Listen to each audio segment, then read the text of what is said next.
Hello, everybody. This is Susan Kokinda with your Midweek update.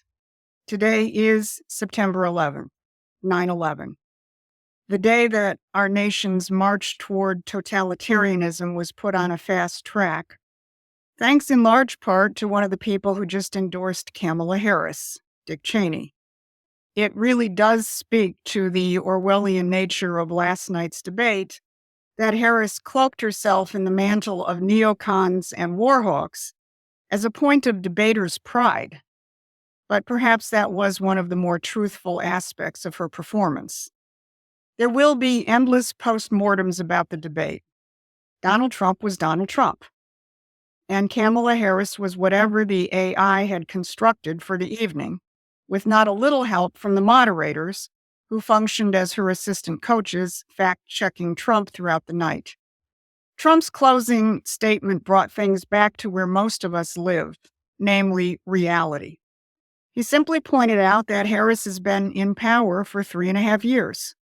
Why should anyone take seriously her litany of vacuous promises or changed positions when she could have done it all along? Tulsi Gabbard, in a post-debate interview, and despite the continued blatant bias of the interviewer, also did a very good job in summing up the debate by grounding it in reality and making short shrift of Kamala's lies. But perhaps the best mental antidote to spending several hours in the 1984 world of a mainstream media-sponsored debate is to look at the message which Robert Kennedy Jr. issued earlier in that day, urging his supporters to vote for Donald Trump. In that message, Kennedy delivers a stark warning about where the real threat to democracy is coming from. He points to Brazil as an example of a country where the state now controls the media, with their banning of Elon Musk's X platform. He points to Kamala Harris warning Musk that he will lose his privileges, i.e. the right to free speech, if the powers that be don't like them. And RFK Jr. says, quote, "It will be too late by 2028. Once we are in the grips of totalitarianism, we are not going to be able to vote our way out of it." And he makes clear that a disputed election would be a disaster for our divided country. And he says, President Trump needs to win in a landslide. We have to unify. We have to overthrow the entrenched elite. So, as I said at the outset, today is the anniversary of 9/11. Biden and Harris are in New York, as are Donald Trump and J.D. Vance. The contrast could not be clearer. Biden and Harris are part, of course, of what RFK calls the entrenched elites who sent us on an accelerated path to perpetual wars with 9/11. Think of the casualties, the American dead and wounded in that war. Think of the horrible post-war consequences of so many of our veterans. Think of the 13 soldiers who died at Abbey Gate in the Afghanistan withdrawal, whose names Harris and Biden have yet to utter. And think of the danger that today's war in the Mideast could spiral out of control into something larger and potentially nuclear. Counterpose that to one of the cornerstones of the Trump-Vance campaign, that is, ending those endless wars before they end up in World War III. How did Trump go about that in his first administration, especially vis-a-vis the Mideast? Look at the first foreign visit that Trump did when he was president. It was in May of his first term. He took an 8-day trip to the Mideast, which began in Saudi Arabia. In that trip, Trump told the Saudis, in no uncertain terms, to stop their support for terrorism. He said, "It is a choice America cannot make for you.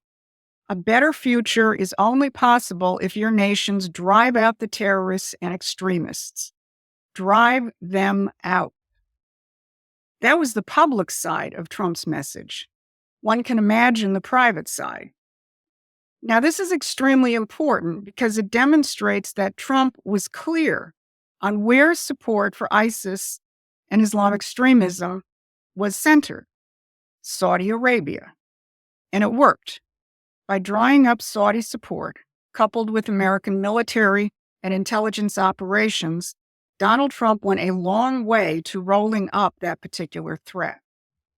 Contrast that to the neocon narrative, the narrative of Harris endorser Dick Cheney and the rest of the Bush administration, which used 9/11 to drag us into a war with Iraq, a country which had nothing to do with 9/11.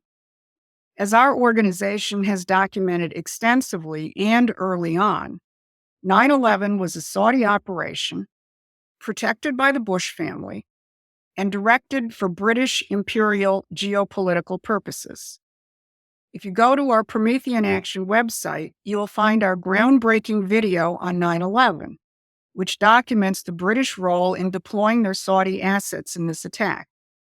If you are not yet subscribed to Promethean Action's newsletter, the quality of the intelligence which produced this video should encourage you to do so.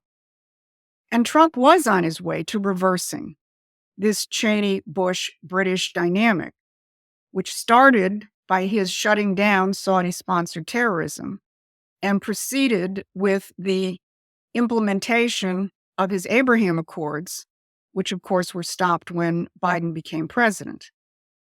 But our organization did more than investigate and expose the perpetrators of 9/11 in its aftermath. Lyndon LaRouche forecast an attack, just such an attack, in a January 2001 webcast, that is, 8 months before the event. He warned that the Cheney-Bush administration would launch a Reichstag fire, provocation. He said, quote, "They will govern by what's known as crisis management, just like the Reichstag fire in Germany. You're going to get crisis management, where members of the special warfare types of the secret government, the secret police teams, will set off provocations, which will be used to bring about dictatorial powers and emotion in the name of crisis management. You will have small wars set off in various parts of the world, which the Bush administration will respond to with crisis management methods of provocation." Again, this was delivered in January 2001. 2 years later, with the onset of the war set off by that 9/11 Reichstag fire, LaRouche honed in on Dick Cheney and the intention of his masters. He said, "The essential characteristic of the movement represented by Cheney is that it is a movement for establishing an Orwellian sort of imperial, US-based worldwide fascist dictatorship. And that, as RFK Jr. eloquently warned, is what is at stake in the coming election." So a few days ago, the Empire gave us a little bit of a window into the inner workings of their worldwide Leviathan. For the first time ever, the head of Britain's MI6, Richard Moore, and CIA Director William Burns appeared together publicly in an interview in what was really spooky in both senses of the word, a spooky discussion hosted by the Financial Times. They also penned an op-ed in the Financial Times, which lauded the importance of the US-UK special relationship and asserted the Anglo-American geopolitical narrative about the threats which come from Russia, China, and Iran. Moore's attitude, especially in this interview, was as the ultimate geopolitical puppet master, with Britain as the driving force in the continued escalations against Russia, as documented by the interview. The world continues to edge closer to nuclear war, a point which, of course, Donald Trump continues to forcefully and appropriately make. The two spy chiefs also pointed to the essential merger between big tech and their government intelligence agencies in the ultimate celebration of 1984's Big Brother. Now, I want to end this update by returning to the most essential point of all of this. What is it that the global elites fear? What is it that they must stop, that they must risk thermonuclear war and come out openly against cherished Western principles like freedom of speech and open dialogue. They are mortally afraid of what Donald Trump laid out last week in his speech to the Economic Club in New York. As Barbara Boyd covered in her post entitled Donald Trump's Triumphant Economics for Everyone, Donald Trump has thrown down the gauntlet to the British system of imperial economics. In that speech, he reasserted the American system of sovereign credit with his proposal for a sovereign wealth fund and for grounding our economy in domestic manufacturing and technological advance. If you want to know why Kamala Harris keeps cycling back to the straw man of Project 2025, as she did in the debate, it is because the Uniparty is defenseless in the face of actual American system policies, which resonate strongly among the voters which must be won over to Trump's side before they cast their ballots. Over the coming days and weeks, we will be magnifying the importance of those policies with a focus on what is in the Republican Party platform and with other organizing material of various kinds, which draws out the revolutionary implications of what a return to the American system actually means. We want to give you what you need to win this fight. So please subscribe and support our efforts. This has been your Midweek Update. Thanks for listening. Please take a moment and subscribe to our free newsletter at prometheanaction.com.